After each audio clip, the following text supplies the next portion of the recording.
But in this case, naisip ko na magsagawa ng ganitong natatanging broadcast because matagal ko na itong plano.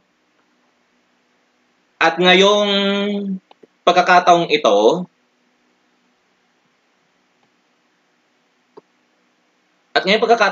ay ako po'y nag-imbita ng dalawa sa mga natatanging mga tao mula sa Santo World na sa tingin ko ay makapagpapaliwanag ng maayos tungkol dito sa ating magiging topic sa gabing ito. So, sabi ko nga po noong nakaraan, ito po ay bahagi na po ng aking unang plano regarding sa nais ko po magsagawa ng isang natatanging episode regarding sa natatanging pagpaparaan ng pagpapakilala at pag-educate hinggil sa isang natatanging bahagi ng kultura ng mga Pilipino, which is ang tungkol sa pagdedebosyon nating mga Pilipino sa mahal na Birheng Maria.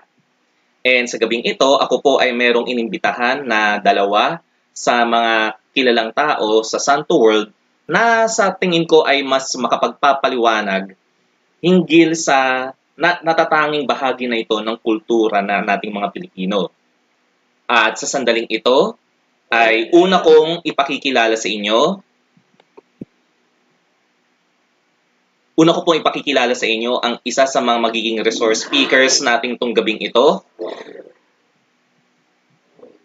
Okay, ang ating unang magiging speaker ngayong gabing ito ay ang kilalang vlogger ng kilalang ngayong vlog site na Pintakasi. Walang iba kundi si James Benedict Malabanan. Magandang gabi, Benny.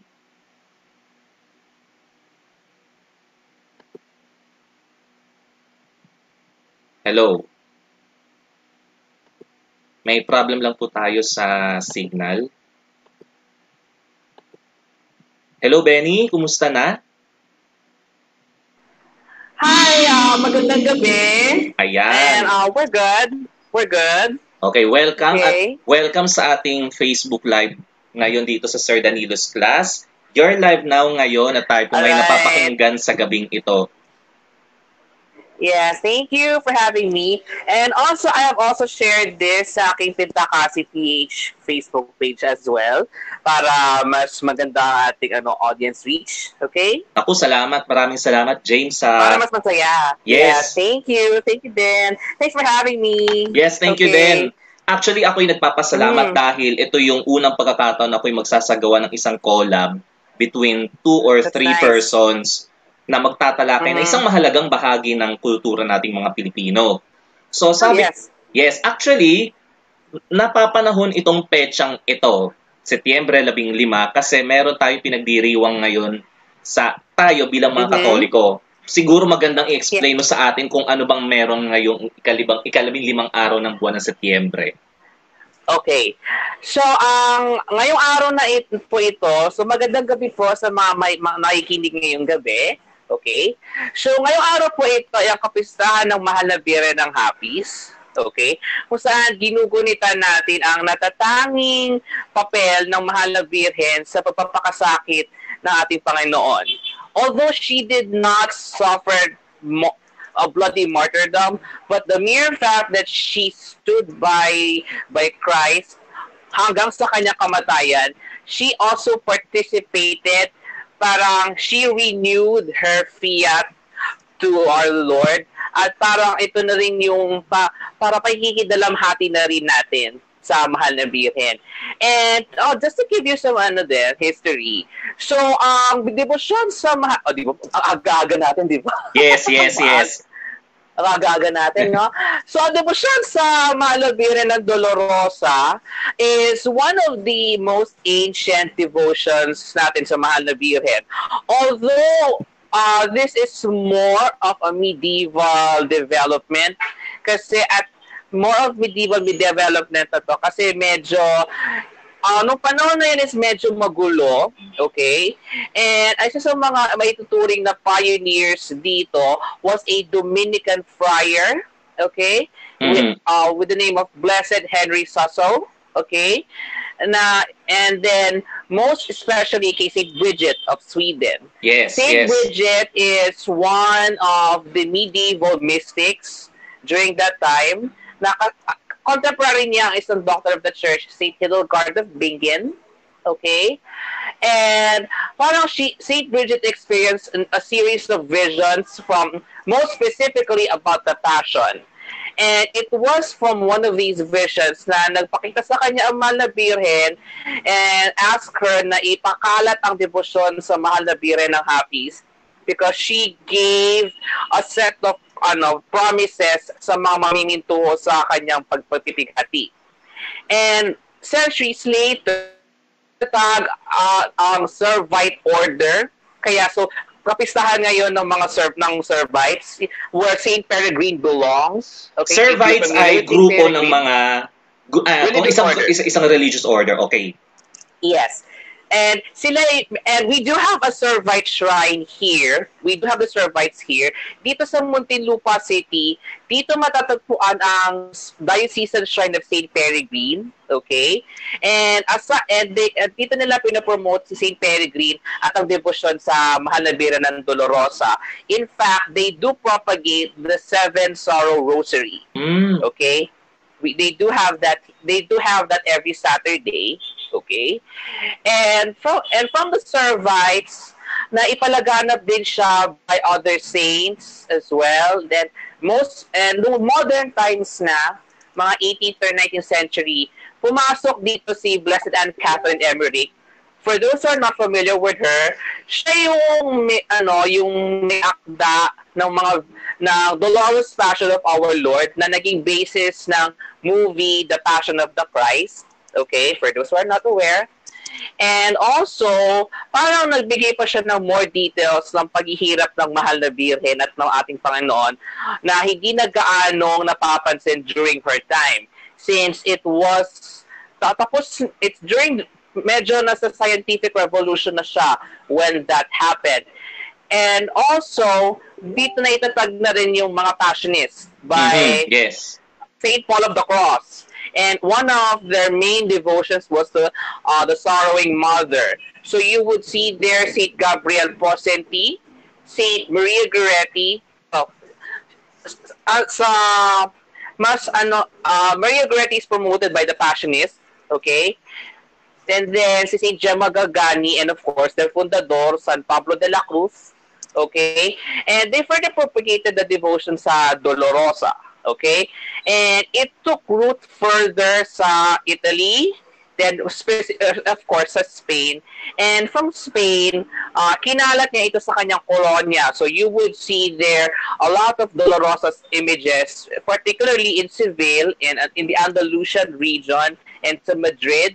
Then kinalat nila sa Mexico, so you would see there the Soledad de Oaxaca, and from Mexico they brought it here sa Pilipinas. Yes. And they brought it here sa Pilipinas, and then from dito sa Pilipinas, ang notable na documented na unang Dolorosa, if I'm not mistaken, parang considered to be, was the one in Santo Domingo Church. Kasi sila ang in charge sa Good Friday processions ng Old Intramuros pag Biyernes Santo. And the Dolorosa of Santo Domingo even has her own confraternity. Okay? And fortunately, she survived the war. So, yet, we will only see her kapag Biyernes Santo, especially kapag pag nagsasiyete palabra sa GMA 7, you would see that beautiful Dolorosa, an ivory Dolorosa, which is the very same image na pinimimintuan back in the day, along with the San Juan.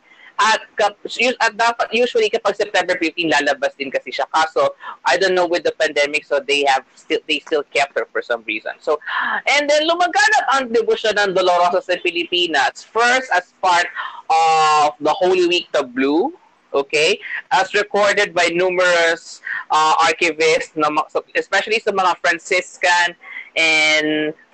and Jesuit missionaries, okay. And then, dito nagsimula na yung mga shrines na dedicated sa Dolorosa. Most notably sa Paquil, Laguna. I would consider it as the siya yung pinaka-main na center ng debosyon ng Dolorosa. Then followed by yung sa Cavite City, sa Soledad de Portabaga. Yes. Then sa Dolores, Quezon, right? Then there's one in Dolores, Quezon. Then we also have in Pasay City. Then sa Capas, Tarlac, and sa Batangas din, and many more. And unti-unti na-develop ang debosyon sa Dolorosa na may mga confraternities at may mga samahan ding nabuo to further propagate this devotion to the Sorrowful Mother. Yun. Ayun lamang. Maraming salamat. Actually, nabanggit na ni Benny ang isang komprehensibong pagtalakay tungkol sa pinagmula ng debosyon sa birheng namimighati dito sa Pilipinas. Actually, nilalayon kasi nitong episode na ito na somehow i-educate natin yung ilan sa mga makakapanood dito, particularly yung ilan sa mga nominal Catholics. Kasi di ba tayo dito Benny, kumbaga kasi sa kaalaman po ng ibang mga nakakapanood ngayon, meron kasing somehow loose group na which we call as the Santo World or yung mga nagsasanto that caters actually doon sa preservation of certain culture and traditions regarding the Blessed Virgin Mary, tagapangalaga ng mga poon. So they are bound to educate themselves about their faith. So, ang layunin nito ay maipakilala natin sa mga iba pang mga manonood ngayon sa gabing ito hinggil sa saan nga ba nagmumula yung pagdedebosyon natin sa Mahal na Birhen bilang mga Pilipino. And as one of the integral part ng Filipino culture ay iisa-isahin natin ito sa pagkakataong ito. So, ngayon ay bago tayo magsimula, babatiin muna natin yung mga kasama nating nanood ngayon. Si Sir Neil Capocchian ay kasama nating nanonood ngayon. Si Sir Marky Española, ang presidente ng Manila Public Secondary Social Studies Teachers Association, nanonood ngayon. Ay, magandang gabi po. Yes, magandang gabi Sir Marky. Si Sir Brian, isang third order Carmelite na teacher ng Osmeña High School yata to si Sir. Watching po, Sir. Kaso sana nairinig nyo kami. Si Joshua Lamadrid Mariano from Pampanga nanonood ngayong gabing ito. Magandang gabi, Joshua. Hi, Joshua. Hello. Si Sir August Malonzo, teacher ng Lacandula High School and member ng Legion of Mary. Sir August, pakideclare nga kung ano yung presidium mo dito sa comment section natin. Si Stephen Oo, magandang gabi. Kasama nating nanonood ngayong gabing ito. Hi, Stephen. Oh, yes. Hello. Yes, nanonood siya ngayon. Si Darwin Lance Arcilia and the rest of the gang. So ngayon, let's get straight to the point. Okay. Si Stephen pala isang propagator ng Rosa Mystica Devotion sa Pilipinas. So if you wanted to know more about her, you can just send him a message, okay? Okay, yun. So, kung sa mga nagdidebosyon sa Mahal na Birheng Rosa Mystica, si Stephen O. ang magandang tanungin dyan. So, ganito. Yes. Tanong lang kasi, marami kasi hindi nakakaintindi, especially lalo na doon sa mga non-Catholics. And especially doon sa mga nominal Catholics lang, mga binyagang Katoliko, but they don't usually practice their faith. Saan nga ba nanggagaling itong marubdob na pagmamahal ng mga Pilipino sa Mahal na Birhen? Okay. So, culturally speaking, ang mga Pilipino talaga ay makaina. Even before the Spanish conquest, di ba? Yes. So we would see marami tayong matriarchal clans and societies and mataas ang tingin ng mga Pilipino sa mga kababaihan. Okay? Well, even up to now. Okay? And then, parang during the Christianization of the Philippines, napagtanto ng mga frailes, okay, na malakas ang attachment ng mga Pilipino sa ina. So parang they took it as an opportunity na maipakilala ang debosyon sa Mahal na Birhen sa Pilipinas. first was from the time of Magellan. Okay? Yes. For those who are not aware, aside sa Santo Niño de Cebu, may dalawa pang statues na binigay si Magellan. Namely, the Ecce Homo, which can still be seen sa Basilica Minor yan, ng makinig Santo kayo. Niño de Cebu. Makinig sila. Yes. Kasi ang alam ng karamihan, ang poong Santo Niño lamang ibinigay ni Magellan. Actually, tatlo sila. Yes. Tatlo ba? Tatlo, true. no? Yes. That's true. There were three of them. It's the Señor Ecce Homo, okay, na ngayon ay may sarili na siyang altar sa Basilica that can still be seen up to the present. Dati siya nadala sa San Agustin for quite some time, although it was recently lang siya naibalik sa Basilica Minor. Okay. Naging part yata siya ng museum ng San Agustin mismo. Tapos, ibinalik na lang for a while. Yes. For a while. Tapos, the second image was an image of the Madonna and Child, which is the Virgen de los Remedios. So, this particular image of the Virgen de los Remedios was it's a Flemish mother and child image na parang para siyang preview sa magiging kapalaran ng Pilipinas. Kasi yun yung mga unang tatlong imahe na magiging catalyst sa magiging buhay pananampalataya sa Pilipinas. And I would like to mention yung sa Virgen de los Remedios kasi hindi siya gaanong napansin during that time. And it wasn't until nung panahon na ni Legazpi na nakita ang Virgen de los Remedios sa Fort San Pedro. Okay? And then, nagsabog na siya ng maraming mga milagro until she was later called as Birhen Sakota. Okay? Yet, unfortunately, ang Birhen Sakota was lost during the war for unknown reasons. Some say na nasa isang family, some say na she was destroyed. Pero dati, naka-enthroned siya sa Cebu Metropolitan Cathedral, I believe.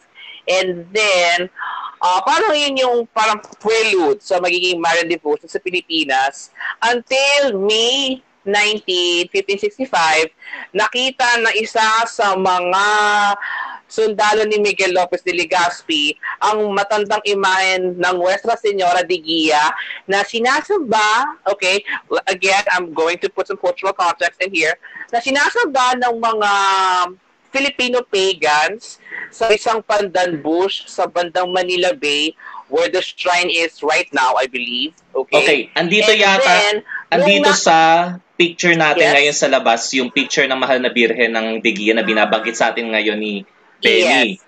Andito sa katabi siya ng mahal na birhen ng inanalagi sa Kloloy na sa gitna. For reference. Yes, tama. So, yung Berendeguia, okay, dyan talaga, nung na-discover yung Berendeguia, doon napagtanto ng mga Spaniards na, parang ang bayang ito ay magiging bayan ng mahal na Birhen. And they have also, and probably they have also noticed on how they gave so much honor to a female goddess, di ba?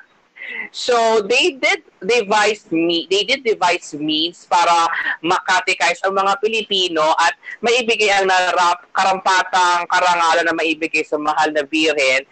And with that said, nagbunga naman siya, okay?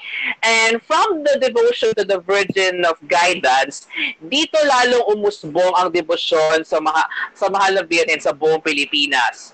And nung nag-spread out na ang mga missionaries sa buong archipelago, okay, may mga kanya-kanya silang dalang mga certain images of the Blessed Virgin Mary. Like for instance, sa Piat Cagayan, sa Cagayan Valley, they brought the image of Nuestra Señora de Piat. And nag-grow yung kultus ng Virgen de Piat kasi they share the skin color ng mga tao. Dark. She's very dark. Yes. And ilan sa mga morenang birhen. Yes, morenang birhen. Then sa Bataan Peninsula, dinala din doon ang brown image ng birhen ng Orani ng mga Dominicano. Okay? Then somewhere in Pangasinan, dinala naman ng birhen ng Manawag. Then sa Ilocos Ilocos Sur, that would be the Apocaridad of Bantay, Ilocos Sur. Okay? Then, saan pa ba merong, ano? Sa Batanes, it's Virgen ng Santo Rosario. And then, sa Bicolandia region, dinala naman ni Padre Caborobias ang Virgen ng Peña Francia ng Naga, where she is right now. And then, and other different images of the Blessed Virgin Mary na kung nag-spread all over the Philippines regardless of her skin color. Kasi mas nakarelate ang mga tao sa mahal na Birhen kasi they saw in her a very maternal figure. They saw a very maternal figure, lalo na nung nalaman ng mga tao na mapaghimala ang mahal na Birhen through this particular certain image. Okay, let me clarify on that one. Okay, it's the Virgin who works the miracle. Okay, ipinadadaan lang siya through a certain image. Okay, let's be clear on that kasi yun yung laging misconception ng mga tao about venerated images kasi. Well, we all know that, diba? Yes. It always happened. It always happened. Okay. So nag-spread the devotion to the Virgin spread all over because they found something with the Virgin. Na parang meron silang inang makakapitan, okay? Meron silang masasandan na nanay din. Okay? Kaya I do think na because of culture and yung ating kasaysayan na rin and to our very maternal inclinations, kaya lalong lumaganap ang debosyon ng mahal na Birhen sa Pilipinas and it still sticks up to this day. Okay. Ayan, actually na-discuss na ni James Benedict Malabanan yung kalahati ng kasaysayan ng debosyon ng mahal na Birhen sa Pilipinas. Bago tayo magpatuloy, ay tinatawagan natin ngayon ang ikalawa. Salamat po, nagka-signal na siya. Ang ikalawa nating makakasama ngayong gabing ito. Ang ikalawa nating makakasama ngayon ay ang content creator ng Q&A with the Pseudo-Liturgist. Isa sa mga kasama na ito, kasama ni James Benedict Malabanan, isa sa mga maasahan kong mga dear friends sa Santo World. Walang iba kundi si Paulo Miguel Kubangbang. Yes. Magandang gabi, Paulo Miguel Kubangbang. And welcome po. Hi, live tayo ngayon sa Q&A with the Pseudo-Liturgist sa Sir Danilo's class. Bumati ka muna sa ating mga audience. Isang magandang gabi po sa inyong lahat at salamat po sa paanyaya. Pasensya na po kayo at nawalan po na signal ang utak ko kanina. Kaya hindi po ako nakarating. Salamat sa Diyos. Salamat sa Panginoon at nandito po ako ngayon. Thank you for inviting me, Sir Danilo. Thank you din sa pagtanggap sa aking imbitasyon kasi first time ko tong gagawin at mukha namang naging effective. Pakisabi po mga audience kung malakas po yung aming audio ngayong gabing ito at kasalukuyan po nagingaw ang pusa ko ngayon dito at nagpapapansin. Okay, kanina, Paulo, nadidiscuss na ni Benny ang tungkol sa yung pinagmulan. Bakit nga ba ganun kalalim yung pagmamahal natin at pagsinta natin sa mahal na Birhen? Kanina nabanggit niya tungkol nga sa pagiging makaina, naturally, ng mga Pilipino. Sa iyong sariling conjecture, ano yung sa tingin mo? Saan nga ba nagmumula yung Filipino psyche natin na pagmamahal natin o pagsinta natin sa mahal na Birhen? Siguro nagmula rin ito dun sa pagiging empowered ng mga kababaihan sa ating kultura. Yes. Kahit alam natin na bago pa dumating ang mga mananakop na Kastila noong 1521 ay may sarili ng kultura ang mga Pilipino at bahagi ng kulturang ito ang pagiging empowered ng mga kababaihan. Mataas ang pagtingin natin sa mga babae miski noon pa. At naniniwala ako na deeply embedded ito sa ating pagiging Pilipino and at the same time na i-connect natin ito doon sa ating pagdedebosyon sa mahal na Birhen. Kung mapapansin ng ating mga viewers, ng ating mga tagapakinig ngayong gabi, ay siguro masasabi natin na about 45 to nearly 55% ng mga patronato ng mga simbahan at bisita at kapilya sa kung saan-saan lugar sa Pilipinas ay mga babaeng santa ang pinipinta kasi. Yes. Andiyan si Santa Ines, si Santa Catalina, Santa Teresa, at kung sino-sino pa. Kasi ito'y bahagi ng kultura natin na mataas ang ating pagtingin sa mga kababaihan, lalong-lalo na mga kababaihang malapit sa Diyos. No? Kaya mataas din ang pagtingin natin sa ating mga lola, mataas ang pagtingin natin sa mga tiya o sa mga nanay natin, hindi lang dahil sila'y ating ina o sila'y ating kamag-anak, kung hindi dahil sila'y malapit also sa simbahan. And which also I think explains why sa ating Filipino translation ng Hail Mary, we declare Mary as Ginoo. Kasi para sa pag-aaral natin ng kasaysayan ng Pilipinas, noong panahong pre-kolonyal, ang lipunang Pilipino noon ay nahahati sa 3 antas. Ang mga Maginoo, ang mga Maharlika o mga Timagwa, at ang mga Uripon o Alipin.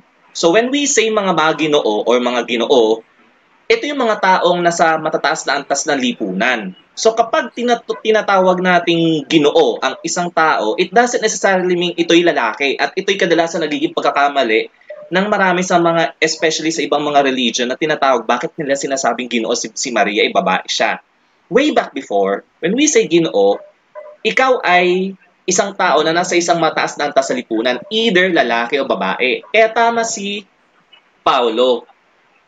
Mataas na noon ang kalagayan ng mga babae sa lipunan. In fact, nung panahong pre-kolonyal, ang mga babae nakakahawak sila ng posisyon sa lipunan bilang mga datu, nakapagmamana sila ng mga ari-arian, ng mga lupain, hindi katulad ng mga kababaihan ng mga katabing bansa natin dito sa Timog Silangang Asya that they usually consider female as beast of burden. Kaya swerte yung mga babae dito sa Pilipinas. Kaya nung kanina nabanggit ni Benny, nadala yun.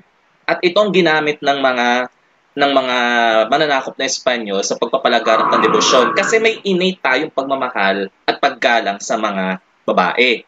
So, nakita natin ay paliwanag kanina ni na Paulo at ni James ang tungkol sa saan nga ba nanggagaling itong pagmamahal natin sa mahal na Birhen. So, sino nga ba si Maria sa ating pananampalatayang Katoliko at sa ating simbahan mismo? Ikaw, Paulo, sino nga ba siya para sa pananampalatayang Katoliko?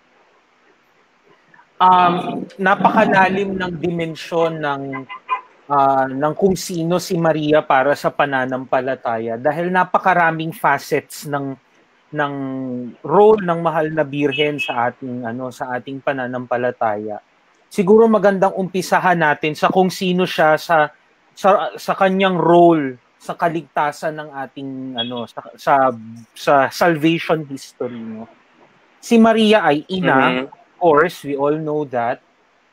And may special emphasis yung pagiging ina ni Maria, hindi lang ina ni Jesus, kundi ina ng Diyos, no?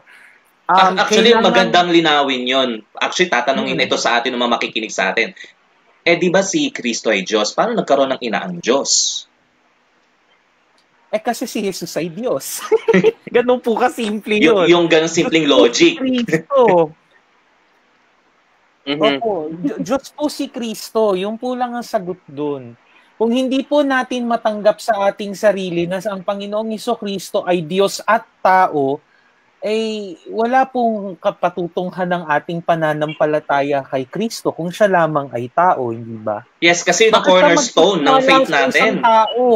Ba't ka magtitiwala sa isang taong nakakapagpagaling lamang ng may sakit sa pamamagitan ng salamangka o nakakagawa ng iba't ibang mga bagay sa pamamagitan ng puwersa ng kalikasan? Hindi natin maipagkakaila ng mga gawain ito ay gawain ng Diyos. Kaya kung si Kristo ay hindi Diyos sa atin, para sa inyo, o para, siya lamang ay tao, ibig lamang sabihin nito, walang kabuluhan ng pananampalatayang ating sinasampalatayanan. Yun. So, actually, nilinaw sa atin ngayon ni Paulo yung role ng mahal na Birheng Maria bilang ina, hindi lamang ni Kristo, kundi ina ng Diyos. Dahil taglay ni Kristo ang mahalagang katauhan na bilang Diyos na totoo at taong totoo. Tapos isa pang siguro, Benny, maganda mabagita din natin since napapaliwanag na natin ang tungkol sa pananampalatayang Katoliko hinggil sa mahal na Birhen. Linawin natin ngayon yung tungkol doon sa ano nga ba yung Immaculada Conception or Immaculate Conception as one of the fundamental doctrines ng mahal na Birhen? Okay. Ang Immaculada Conception, is one of the major Marian dogmas that we do have, na itinuturo nito na ang mahal na Birhen ay ipinaglihing walang sala ever. As in, malinis, walang bahid ng kahit anong dungis ng kasalanan dahil siya nga ay magiging ina ng Diyos at nararapat lamang na ang magiging sisidlan ng ating Panginoon ay malinis din. Hence, the dogma of the Immaculate Conception. And this has already been pointed at the very beginning of the Old Testament, where our Lord, when God said, na, "I will put an enmity between you and the woman, between your seed and her seed." So parang it is already prefigured nung magiging role ng mahal na Birhen sa kasaysayan ng ating kaligtasan. Hence, parang inordain na agad ang pagiging Immaculada Conception ng mahal na Birhen. And this particular dogma is matagal na centuries na pinagdebatihan, until a certain Franciscan by the name of Blessed Duns Scotus formally synthesize kung ano ba talaga ang kahalaga, ano ba ang dapat na i-point out on this particular dogma until it was such time that it was formulated at formally proclaimed. And parang ang Immaculada, parang kumbaga pinapatotoo na talaga natin ang kanyang kalinis-linisang paglilihi. And she confirmed, and after it was proclaimed, nagpakita na ang mahal na Birhen ng Lourdes. Mm-hmm. Noong 1858. Kasi 1854, March 25, 1854, pinoclaim at dinefine ang dogma ng Immaculate Conception. 4 years after, inaffirm ito ng mahal na Birhen. Siya na mismo nag-affirm, yes. And to think na Saint Bernadette was illiterate, diba? Which adds to the credence sa Lourdes apparitions. Okay, diba? Yes. Actually, ngayon sinasabi ko nga doon sa ibang mga nagtatanong, paano masasabi sinabing pinanganak at pinaglihing walang salang original na mahal na Birhen? Sabi ko, simple as that. Halimbawa, kung ikaw ay iinom ka ng tubig, ma-achieve mo bang mainom ang isang tubig kung ang lalagyan ay marumi? Tama, diba? So, yun yung parang simple explanation sa to the dogma of Immaculate Conception, na saan mo nga naman ilalagay ang anak ng Diyos? Ilalagay mo ba siya sa isang maruming sisidlan? Hindi malinis. Tama, sa maruming sisidlan. So yun yung point ng Immaculate Conception. Yes. Thank you, Paulo. And siguro naging malinaw na ito sa mga nakikinig sa atin. Sa isang simpleng explanation kung ano nga ba yung napaka-complex na pagtalakay hinggil sa Immaculate Conception. Yes. Doon sa isa, halimbawa, at dito naman sa usaping ito. Way, yes, James. Okay, and by the way, as we all know, ang Immaculada Conception ang patrona principal ng buong Pilipinas. Yes. Even before siya ma-proclaim na dogma, may devotion na tayo sa kanya. And ang kauna-unang one of the early churches sa Pilipinas, yung ating Manila Cathedral, was already dedicated to the La Purísima Concepcion, which is yung dating term na ginagamit referring to the Immaculate Conception. Okay. Thank you, James. Siguro naiintindihan ito ng mga nakikinig sa atin ngayon. Dito naman doon sa isa pang complex at very vague na na katuruan regarding naman sa assumption ng mahal na Birhen. Sa tingin mo, Paulo, anong ibig sabihin nitong assumption o pag-aakyat? Kasi 'di ba, kapag tayo nagba-black rosary, ine-emphasize, especially ako nung bata ako noon, ine-emphasize sa akin lagi no, na iba ang pag-akyat sa pag-aakyat. So siguro magandang linawin sa natin iyon, Paulo. Ano nga ba yung dogma na ito ng Mahal na Birhen regarding sa kanya pag-aakyat sa langit, kaluluwa at katawan? Okay, pwede natin sabihin na ang Marian dogma na ito ng Assumption, ito yung consequence o yung resulta ng nauna nating pinag-usapang Immaculate Conception. So magkadugtong. Yes, it's very much related to each other in the sense na cause and effect. Okay, because the Blessed Virgin Mary is conceived without original sin from the moment of her conception through the merits of the passion, through the merits of the passion of our Lord Jesus Christ from the beginning of time. Ang consequence ang resulta is that kahit Our Lady tasted death o kahit siya ay namatay, hindi pinahintulutan ng Panginoong Diyos na ang kanyang katawan ay mabulok dahil siya ay pure, no? Dahil yun ay reflection ng kanyang kaluluwa na nakalinis-linisan mula nung una pa. Now, paano nangyari yun? Ano bang kinalaman ng kamatayan sa pagiging kalinis-linisan ng Mahal na Birhen? We have to go back to Genesis 3:15, the first good news or the proto-evangelium, which is sinabi doon na magbibigay ang Panginoon ng tagapagligtas. Of course, we trace it back to the Immaculate Conception, yung tagapagligtas na iyon ay hindi naman din pwede na ibigay sa isang babae na nabahiran ng kasalanan. So magpapadala, magsusugo ang Diyos ng isang babae na walang kasalanan. Actually, ito yung yung natatandaan ko na binabato sa atin ng ibang mga relihiyon kasi sinasabi na si Maria naman ay nangangailangan naman din ng tagapagligtas. Actually, inawit nga niya yun sa kanyang Magnificat. Ang puso ko ay nagpupuri sa Panginoon, nagagalak ang Espiritu dahil sa Diyos sa aking tagapagligtas. So malinaw na even si Maria ay nangangailangan din ng tagapagligtas. Pero may kakaibang ginawa sa kanyang Panginoon dahil sa kanyang natatanging role. Tama ba, Paulo? Yes. Doon ngayon lalabas yung sinasabi natin kanina na the salvific merits of our Lord Jesus Christ. Anong ibig sabihin nun? Yung merits na dapat ay makukuha natin noong namatay si Jesucristo, ibinigay na sa Mahal na Birhen noong unang panahon pa. Kumbaga, nauna nailigtas ang Mahal na Birhen. Kaya siya ay pinaglihing walang kasalanan. Nangailangan pa rin siya ng tagapagligtas. Nangailangan pa rin siya ng magliligtas sa kanyang kaluluwa. Nagkataon lang na dahil may special role ang Mahal na Birhen sa kaligtasan at siyang magdadala ng kaligtasan, kailangan na muna niyang tanggapin yung kaligtasan na binigay ni Jesucristo sa atin nung namatay siya sa krus. Kaya that explains. Kaya kumbaga, hindi naranasan ng Mahal na Birhen yung, kasi di ba sabi nga natin, death is the punishment of our sin. Yes.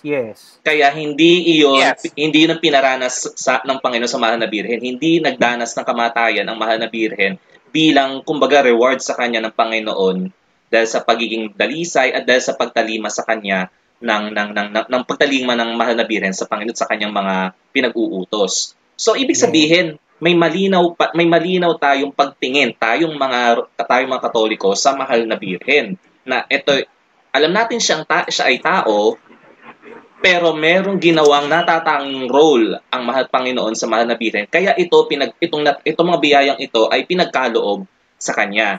So once and for all, James and Paulo, let's settle this. Sinasamba ba natin si Maria? Paulo? No. Yes, James. Why do you say so? No. Because worship only belongs to God. Period. And worship belongs to God. And iba lang yung pagtingin natin sa Mahal na Birhen, kumbaga. Yes. Yes, iba ang pagtingin natin sa mahal na Birhen, and that's what we call hyperdulia. Okay? That's what we give to her. Okay. Where in Go ahead. Yes. Go ahead, James. Ako na ba? Okay, sige. Hyperdulia kasi, it is where we give a special honor to the Blessed Mother. A special kind of veneration because, one, she is the Mother of God. And second, she played a specific role to our salvation history. Kaya ganun na lang ang pagpapahalaga natin sa mahal na Birhen from the very beginning. Although some Christian sects, I would always call them Christian sects, may not understand it kasi, well, they always keep their minds closed for quite long time kasi they haven't really grasped to the fact na hindi darating ang ating Panginoon kundi dahil sa mahal na Birhen. Kaya nararapat lamang na bigyan natin siya ng ganong espesyal na pagpaparangal above angels and saints. Yes. And siguro ito din yung yung dahilan kung bakit ganito yung pagtingin natin. Tama ba ako, Paolo, no? Na may natatanging kalalagayan kasi mahal na Birhen. Kaya tayong mga Katoliko ay may ganitong pagtingin sa mahal na Birhen. Yes. Oo. Kasi we Catholics kasi recognize the value of the Blessed Virgin Mary's role in salvation. With regard to the question kasi of the worship of the Blessed Virgin Mary, kailangan muna nating malaman kung ano kasi yung worship. Okay? Oo nga, pakipalinaw nga sa atin, what's worship, what is veneration? To worship is to I'm quoting one of the greatest theologians in the Catholic Church, one of the greatest modern theologians in the Catholic Church, si pangalan nito is a Dominican. I can't remember his name as of the moment, but however, he defined worship as our total dependence on one being. Okay. So this is not only to render homage, to render honor, but we depend our lives on a particular being. So the verb here is dependence. Total dependence. Yes. We depend ourselves to a creature even, kaya nga 'di ba ina-idolize kita. Ina-idolize ko si ganito, si ganyan because we circle our lives around this particular thing or this particular person or this particular deity. That's worship. Yes. That's not the case with the Blessed Virgin Mary. Because in every action, in every pious action, in every prayer, in every invocation, in everything that we do concerning the Blessed Virgin Mary, it is always directed to Jesus. So hindi tayo nagdadasal sa Birhen mismo, sa kay Maria mismo, kundi sa pamagitan ng tulong ng mga Birhen, dinadirect tayo lagi kay Kristo. More than that, as much as we want to worship, quote unquote, the Blessed Virgin Mary, by her essence, she will not allow that. It will always lead us to Jesus. Yes, kahit anong gawin nating pagsasamba-samba kuno sa mahal na Birhen, her being will make it futile, and it will always lead us to Jesus.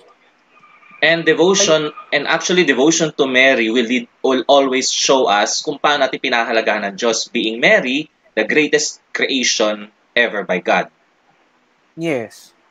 So malinaw sa atin, siguro sa ating mga nakikinig, hindi natin sinasamba ang mahal na Birhen, kundi binibigay lang natin sa kanya natatanging respeto at paggalang at pagpapahalaga dahil sa natatanging role na ginawa niya sa kasaysayan ng ating kaligtasan. So, i-eliminate na din natin, hindi natin sinasamba si Maria, hindi din natin sinasamba yung mga rebulto niya. Yes.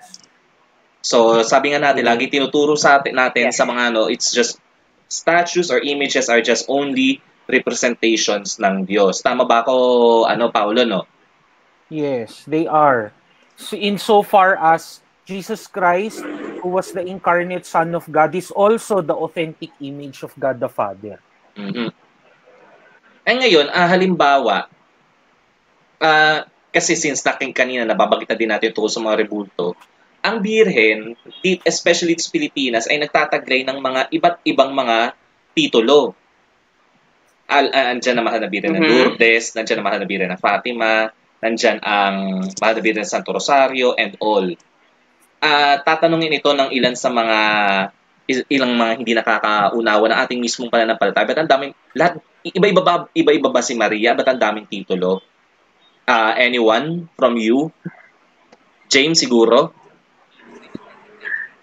Okay. So, with tungkol dyan, what I could say is that, as what the late June Keatley Castro would always say, the Virgin manifests herself in the best way she will be received. Kumbaga, those titles and images of the Blessed Virgin Mary are manifestation siya to a certain culture, to a certain religious order, or a certain community or country for that reason. Kumbaga, on that particular title, she is addressing the need. Para ina-address niya yung pangailangan or kung anong dapat niyang gawin to a certain concern or to a certain nation or country. Like for instance, we have the Virgen de la Consolacion ng mga Agustino, kumbaga, like the constellation ng mga Agustino, where on that part, if you're going to look on the story of her apparition kay Santa Monica, because at that time, medyo pasaway pa si San Agustin during those yes. during those wayward times. Pa. Na, yeah, very wayward, so pasaway. And then, dito, parang nagpakita ang Birhen as ang Mahal na Birhen ng Konsolasyon para magbigay ng aliw at parang comfort kay Santa Monica. Hence, she gave the belt, the black cincture, or what we call the Correa, to the Virgin para, to Santa Monica rather, para to be with Santa Monica's suffering and patience. And as we all know, nag-pay off naman siya. San Agustin was converted and then naging isa sa mga magagaling nating doctors of the church. Yes. And for another one is the Lady of the Rosary. Okay? So the Lady of the Rosary came about when Santo Domingo de Guzman, okay, was having a hard time sa kanyang pagtuturo for his preaching to conquer heresy, okay? And then nagpakita man na Birhen sa kanya, giving him the rosary. And the rosary ever since was always been considered as a weapon to combat heresy and to combat heresy through a quiet meditation on the lives of Jesus and Mary, okay?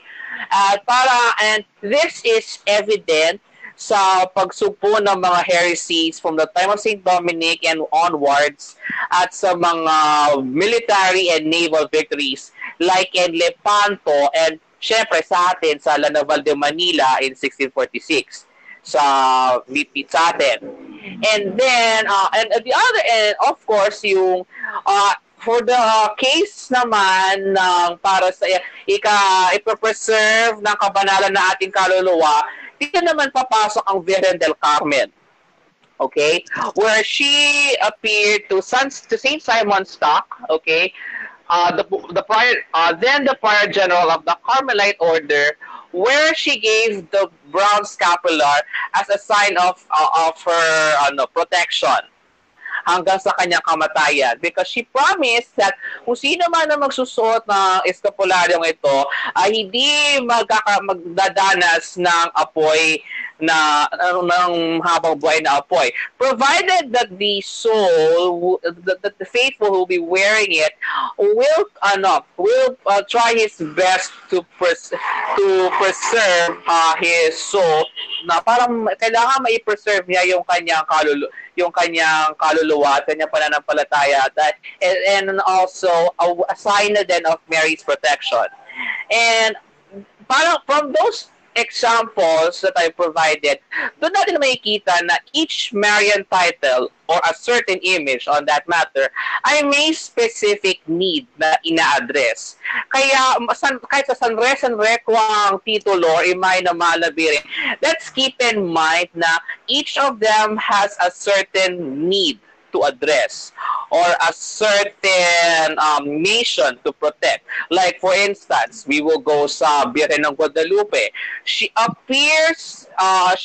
the appearance of a mixture of a native and Spanish mestiza. And mas nakarelate sa kanya ang mga American Indians, yung mga Aztecs rather. Nakarelate sa kanya ang mga Aztecs at nagkaroon ng mass conversion during that time, if you can recall, di ba? Yes, Where, during the appearance of Our Lady of Guadalupe, interestingly, it's also during those times na ang simbahang Katoliko is already in danger because of Martin Luther's Protestantism. And many Catholics left the faith because of the errors of Martin Luther. Hence, yung nangyaring konkista sa Nuevo Mundo was a way of our Lord na kailangan may mga kaluluwa pa na kailangan nating maisalba at maipakilala ang kaligtasan ng ating Panginoon. Hence, He sent the Virgin of Guadalupe in the very likeness ng mga tao sa Mexico and the rest of the Nuevo Mundo.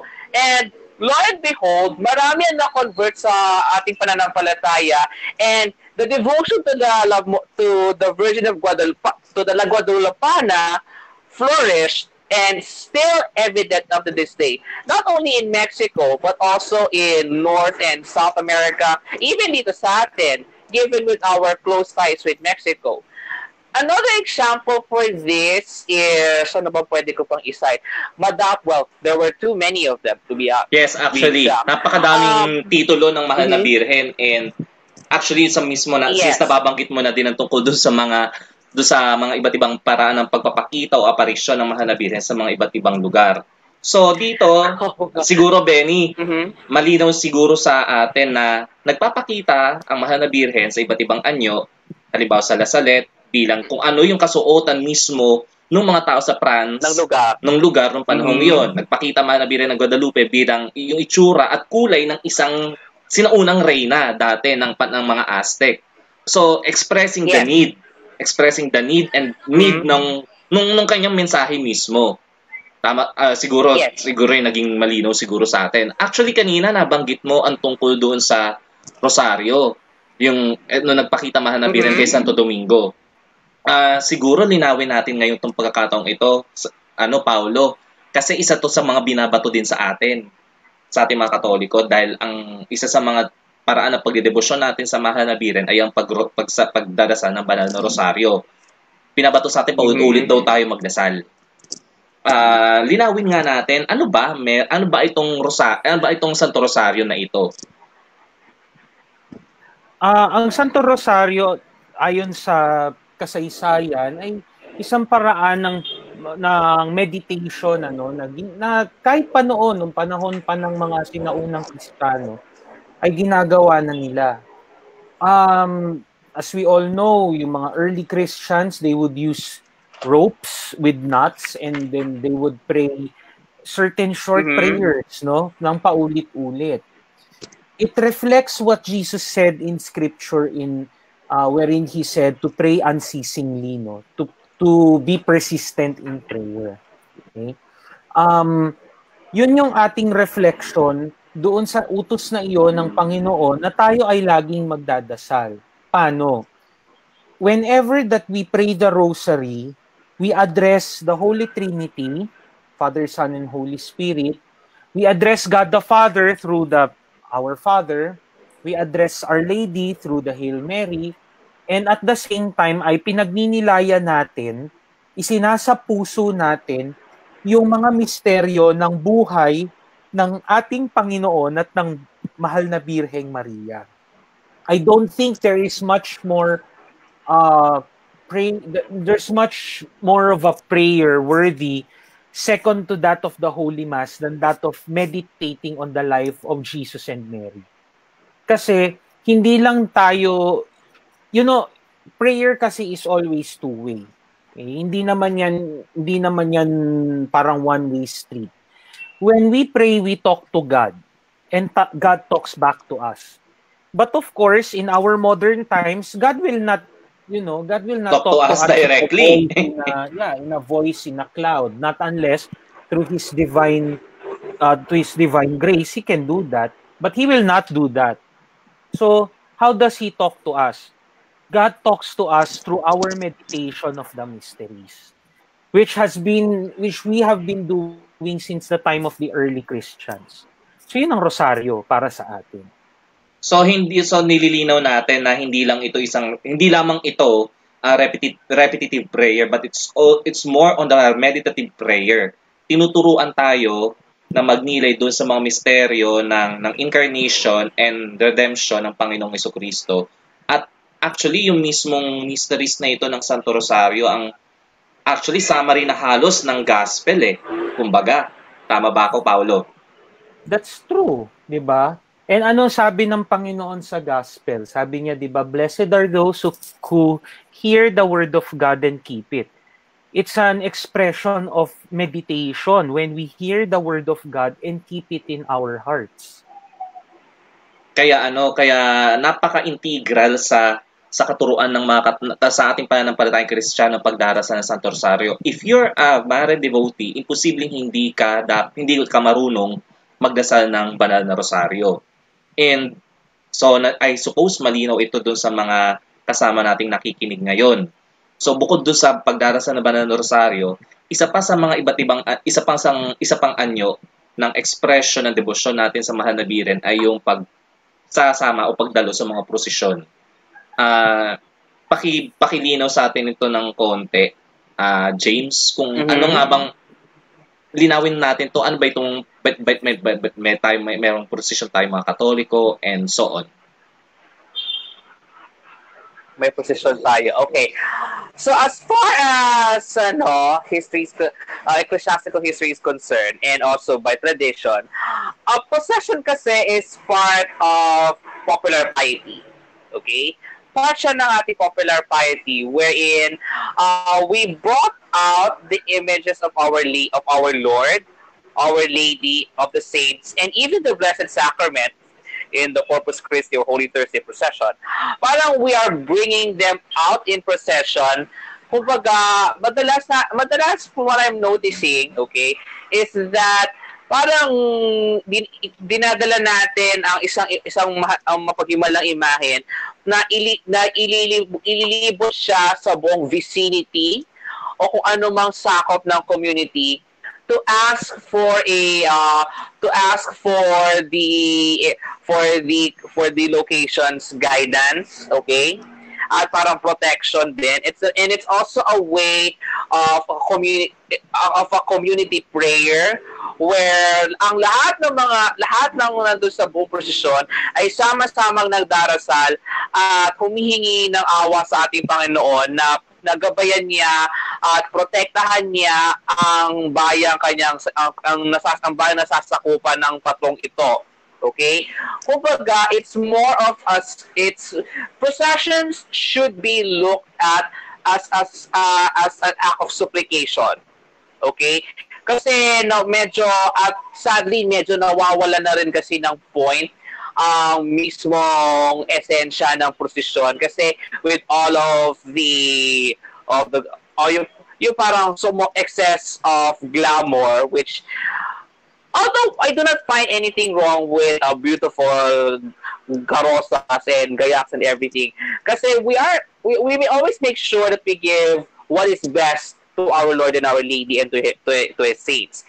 It so happens na we have to keep in mind pa rin na why are we doing this in the first place. Now, we are doing this not only to give them the necessary honor that it's due to them, and it's also our way to act as a supplication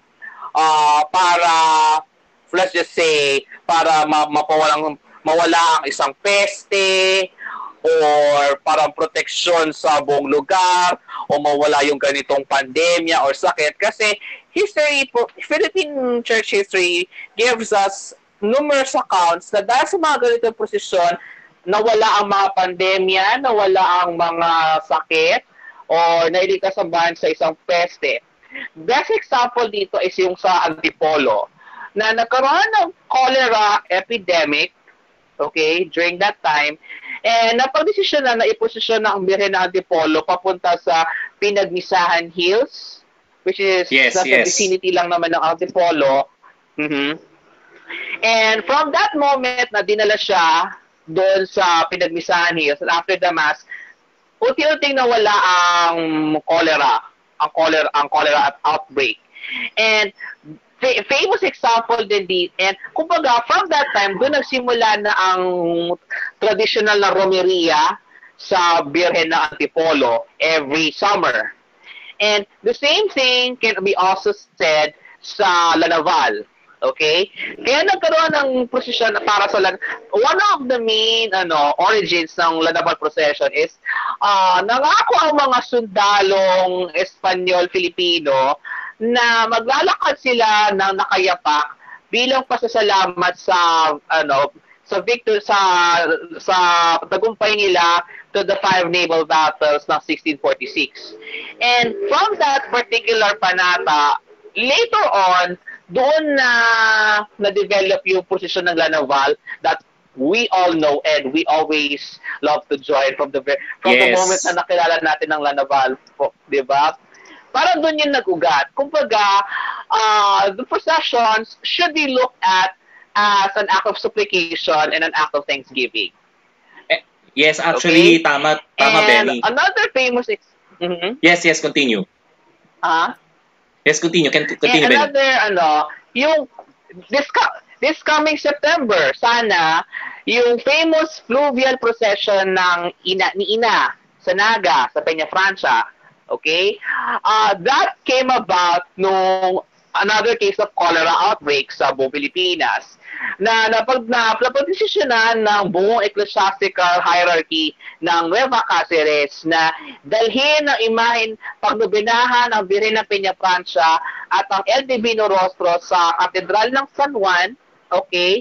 At para humingi ng tulong sa dalawa na mawala ang peste. And lo and behold, during the Novena days, nawala yung cholera outbreak, at doon nagsimula na yung fluvial procession o yung tinatawag natin translasyon. Every time na magsisimula ang nobenaryo at ang pagtatapos ng nobenaryo, at doon nagsimula yung malakas na debosyon nila sa kay Ina sa Naga. And there were many other examples of these kinds of processions that led to the development of the cultus of a certain Mayan or Christological images that we do have right now, na nakaka-deeply embed na siya sa psyche at sa kasaysayan at kultura natin mga Pilipino na na-observe pa rin natin until now. Okay. So, thank you, Benny. Okay. Oo. Actually, we're having signal trouble ngayon eh. I don't know kung okay. Pakitingnan nga James, Paolo kung nagpi-play yung video. Okay. Hindi sa akin kasi nagpi-play Paano eh. sa'yo? Okay ba?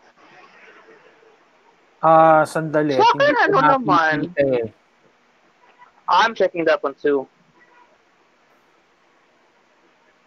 Sa akin running. Sa'yo running. Kasi may delayed broadcast kasi sa akin eh. Pakitingnan nga. Running siya. Live now. Okay naman, naatakbo naman. So etong habang nagsasalita tayo, narinig naman itong usapan natin. Okay naman. Oo. Okay.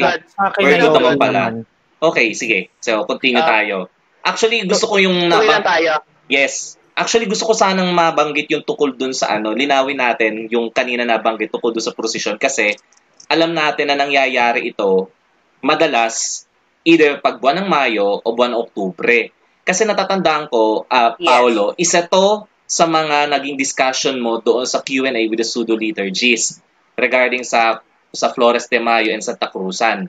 Siguro sa mga nakakapakinig nito, paalala nga natin kung anong pinagkaiba kasi merong kalituhan lalo na especially sa mga barangay na Santa Cruzan kasi napaghahalo nila. 'Di ba? That's true. Tanda ko yung napaka-engaging na usapan na ito nung nakarang Mayo regarding sa Santa Cruzan kasi sa mga barangayang Santa Cruzan, napaghahalo nila ito. So maganda linawin mo ito, Paolo, once and for all. And what's the difference between Santa Cruzan? What's the difference between Flores de Mayo? Okay, ang kinaibahan po ng Santa Cruzan at Flores de Mayo ay yung pong focus na pinatutungkulan ng mga particular na celebrations na ito. Nasa salita na po mismo, no? Pag Santa Cruzan, ang atin pong tinitingnan ang ating focus ay ang banal na krus, no? Na ipinagdiriwang natin ang kapistahan ng paghahanap sa banal na Santa Cruz noong na ang petsa ay May 3. Okay? Ito po yung nandun sa lumang kalendaryo ng ating simbahan, May 3. So kaya may mga bayan which explains bakit sa ibang mga bayan, especially dito sa amin, ang lumang pista dito ng Santo Cristo is laging first Sunday ng May. Yes. Okay. This is the Sunday nearest to May 3. Okay? So yun ang focus ng Santa Cruzan. Sa Flores de Mayo naman ay ang pinatutungkulan naman ay ang mahal na Birhen bilang reyna ng Mayo, reyna ng mga bulaklak. So ibig sabihin magkaiba ang paraan ng celebration natin sa Santa Cruzan tsaka sa Flores de Mayo. So basically ang Santa Cruzan is more on yung procession na ginagawa natin, depicting the different persons natin. Pagdating sa usapin ng prosesyon, kasi ang ginagawa naman na kasi ng mga parishes o ng mga communities kasi ngayon is pinag-iisa na nila. Siguro para makatipid sa budget o para iisang celebration na lang, convenient para sa lahat ng dadalo. Pero noong unang panahon, miski sa mga lumang bayan, at makikita nyo ito sa mga chronicles, ito'y sinulat ng mga tanyag na mga historiador tulad nila Augusto de Villaña, nila Regalado Trota Jose, at sumulat din sina Patis Tesoro, sina Lulu Castañeda tungkol sa mga tradisyon na ito.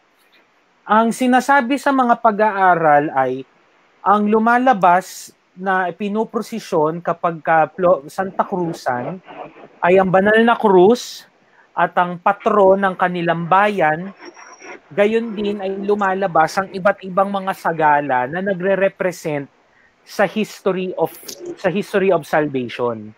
Okay? So technically kapag Santa Cruzan na pinag-uusapan, hindi dito kasali muna yung mga titulo ng Birhen. Yung Reyna na Santo Rosario. Dahil yung mga tauhan. Okay.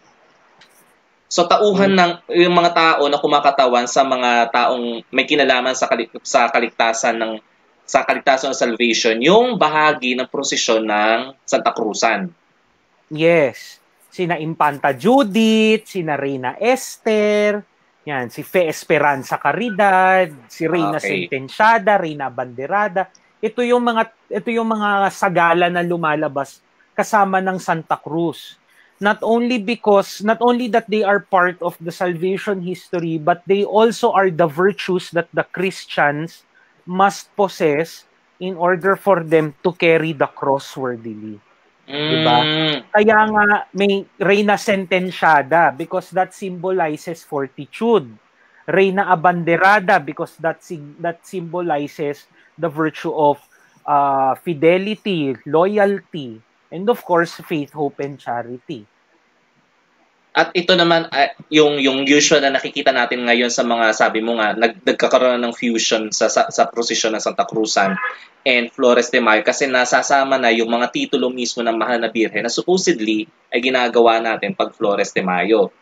Pero, technically, ang Flores is basically a month-long celebration ng pag-aalay o alayan ng bulaklak sa mahal na birhen sa buong buwan ng Mayo. Oo. Na nagko-culminate sa isa na namang prosesyon sa katapusan, either the last Sunday of May or May 31st, na nandun naman ang iba't ibang titulo ng mahal na birhen. So, supposedly dati, two separate itong gawain, yung Santa Cruzan and then the Flores. But because probably of economic reasons, siya isa pa hindi masyad busy ang mga tao tuwing buwan ng Mayo eh. Lalo na sa mga iba't ibang mga parokyang may mga Marian titles. So siguro malinaw ngayon ito siguro sa mga kasama natin ngayon na kung ano yung Santa Cruzan, ano yung Flores de Mayo. Last one, sa buwan ng Oktubre. So nabanggit natin kanina yung buwan ng Mayo bilang isa sa mga buwan kung saan dinededicate natin ang birhen. Sa buwan ng Oktubre naman, James, bakit ito importante naman sa atin bilang mga Katolikong namimintuho sa birhen? Okay. Ang buwan ng Oktubre kasi ay nakatalaga siya bilang buwan ng Santo Rosario. Kumbaga, kung buwan ng Mayo, nag-aalay tayo ng mga magagandang bulaklak sa mahal na birhen, pag ganito namang buwan ng Oktubre, inaalay naman natin ang ating mga spiritual flowers, which is ang Santo Rosario. If we're going to look yung actual meaning ng term na rosary, it means bouquet of flowers.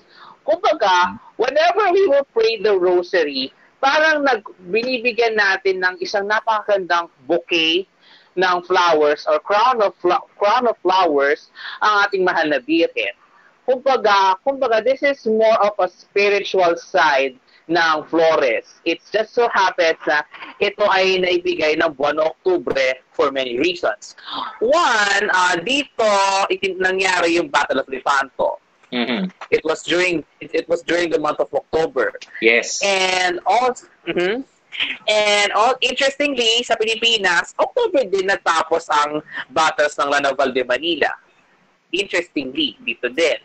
And from that time, and from the moment na napatotoo at na-declare ang milagro, both ng Lepanto at Lanaval, doon na nag-start ang October processions ng Santo Rosario sa buong mundo. Well, in the case natin dito sa Pilipinas, hindi natin may pagkakaila na ang pinaka-grande procession pag October ay ang sa Lanaval de Manila. And again, I've already explained naman na yung bakit ganun, saan nagmula yung ganung uring prosesyon para sa Santo Rosario. Yes, okay? Yes. And since then, may mga ibang lugar din sa Pilipinas na nag-held na rin ng mga rosary processions. Or kung minsan nga, living rosary pa nga sa mga schools. I remember, nagaganyan ako nung elementary, yung mga living rosary, yung mapapalibot ka, yung lilibutin niyo buong courtyard para magdasal ng rosaryo. Tapos may procession pagkatapos. Tapos niyan, since ang Lanaval ay naka-reserve talaga as second Sunday of October, some towns would have a different schedule ng rosary procession. Some will hold it kapag October 7, yung liturgical feast ng Birhen ng Santo Rosario, or some will hold it first Sunday of October, which is yun yung kapistahan ng Birhen ng Santo Rosario sa Dominican calendar. Like, famous example nito was Manawag and yung sa UST. Mm-hmm. Kaya iba sila ng schedule. Hindi lang dahil sa Lanaval, it's just that yun yung liturgic sa Dominican calendar, yun yung kapistahan ng Birhen ng Santo Rosario. And that was the original date ng kapistahan until such time that, I think that was Pius X na ginawa niya, John 23rd. Tama ba, Paolo? Yung nag-fix ng October 7? Yes. I forgot who's the Pope. John 23rd. It was John 23rd na nag-fix na siya to October 7. And then, may mga iba't ibang towns aside din sa nabanggit kong lugar, meron din mga ibang lugar na means may nasasabay sila na Val, like sa Birhen ng Orani at sa Binondo, and then some would have their other rosary processions like sa Malabon, sa Dampalit, sa Angeles, Pampanga, then sa saan pa ba may rosary procession na madami. Basta maraming mga nagiging processions, rosary processions sa buong Pilipinas na mag-spill over pa siya hanggang November. Na it will spill over November sa kapistahan ng Santo Rosario ng Bacolor, Pampanga. So kumbaga hindi lang siya buong buwan na October kasi may panahon na nag-spill over siya. Like in the case of Bacolor, Pampanga. Para di siya sumabay sa mga sunod-sunod na rosary procession sa buong Pilipinas. Actually, dito sa Valenzuela, especially sa lumang bayan ng Pulo, na buhay pa rin ang pagdedebosyon sa Santo Rosario. And meron din sila sariling paraan ng pagdedebosyon sa Mahal na Birhen. And they usually have this kind of also tapusan na ginagawa nila after ng entire observance ng Month of the Holy Rosary. So, yes. I think itong naging episode natin ngayong gabing ito is more than enough para mas makilala ng mga Pilipinong nakikinig ngayon ang Mahal na Birhen. At kung actually maganda na nalinaw natin yung ilan sa mga punto na usually misconceptions na kinokontest sa atin ng especially ng mga hindi nakakaunawa mismo nung pananampalataya natin. So, I think with that, ako yung nagpapasalamat sa inyo, Paolo Kubangbang and James Benedict Malabanan. Paolo, mag-plug ka. Thank you, Paolo. Thank you, Benny. Paolo, pa-plug na nga din ang iyong makapangyarihang programa tuwing Sabado. Maraming salamat sa pagkakataon na ako ay naimbitahan dito sa inyong programa. Bagamat ako po'y nahuli, sana ako po'y nakapagbigay ng mga kaunting impormasyon para lalong mapalalim ang ating pananampalataya sa Mahal na Birhen. Iniimbitahan ko po kayo na inyo pong panoorin ang aking pong weekly broadcast, ang Q&A with the Pseudo-Liturgist. Kada Sabado po ng gabi, alas 10 hanggang alas 12.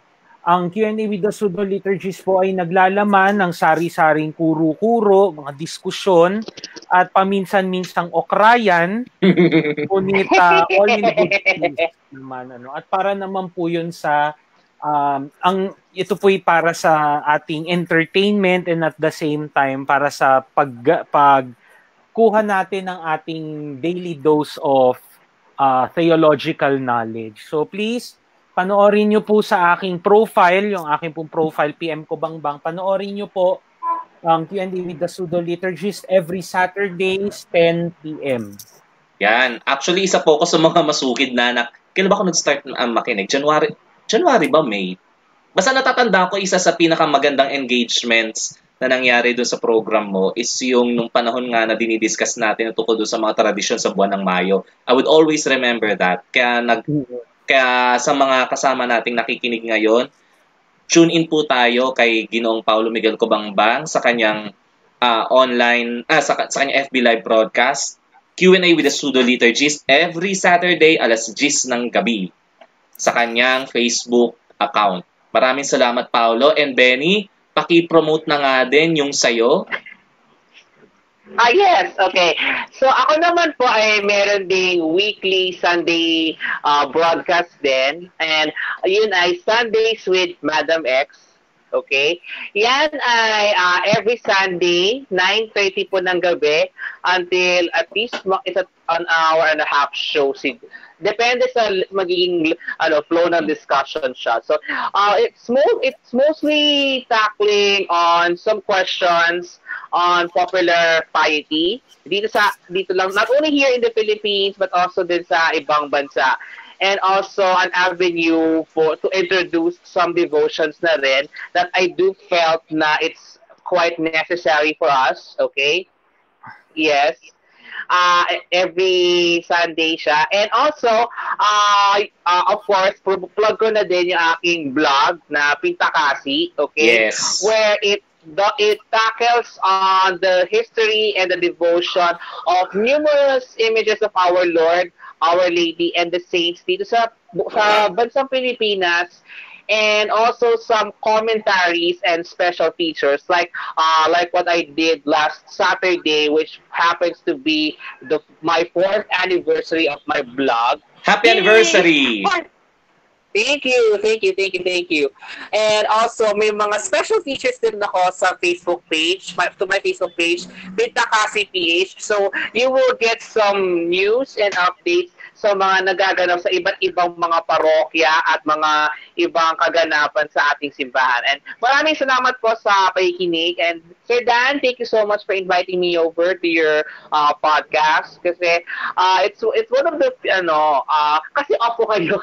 Thank God it's my off day. So nakapag-share din ako ng mga insights and his insights with regards to the devotion to the Blessed Virgin Mary in a more different perspective. So thank you so much. Thank you. Thank you so much, Ana Benny. Maraming salamat. Paulo Miguel Cobangbang, ang content creator ng Q&A with the Pseudo Liturgies, and James Benedict Malabanan, blogger ng Pintakasi, and content creator also of Sundays with Madam X. Ako po ay nagpapasalamat from the bottom of my hypothalamus sa pagtanggap from the bottom of my hypothalamus sa pagtanggap niyo po sa imbitasyon na ito. Primarily, sabi ko nga, this program is to educate everyone na makakapanood nito. Sabi ko nga sa kaninang binanggit ko kanina, this program is not only for the nagsasato kasi alam na nila to, itong mga dinidiscuss natin, and probably they could contribute. What is important ay mapapanood ito especially to my students. Especially to my Catholic students, na para maintindihan nila especially yung kanilang pananampalatayang Katoliko mismo. So, with that, Paolo, again, ako po'y Paolo and Benny, ako'y nagpapasalamat sa pagpapaunlak. Thank you. Ako'y may utang sa inyo. Sa ganitong pagkakataon, maraming salamat sa panonood, sa mga kasama natin ngayong nakinig ngayon, at sa mga manonood maya-maya, kasi marami sa mga co-teachers ko ngayon ang late daw nanonood. Nagsasabi kasi sila sa akin na hindi daw sila nakakapag-live kasi alam natin alas 7 at alas 8 ay oras ng pamilya. Pero napapanood daw nila. So yun. Yan, and thank you once again. So yun po, naisakatuparan naman po natin ang isang natatanging episode ng Sir Danilo's Class. Ako po'y nagpapasalamat sa ating mga naging viewers, and tandaan natin mga tagapakinig na kaya natin pinag-aaralan ang kasaysayan. Una, para hindi malaman natin kung sino, kailan at saan, kundi para matutunan natin yung mga pagkakamali ng nakaraan. Kung ano man ang naging pagkakamali ng mga nauna sa atin ay huwag na nating ulitin ngayon. So with that, ako po si Ginoong Danilo Costa Lubabas, guro ng Araling Panlipunan sa Mataas na Paaralang Felipe G. Calderon sa lungsod ng Maynila. Nagpapasalamat po. Mabuhay ang kulturang Pilipino, mabuhay ang kasaysayan, mabuhay ang mga guro sa Pilipinas. Magandang gabi po at marami pong salamat.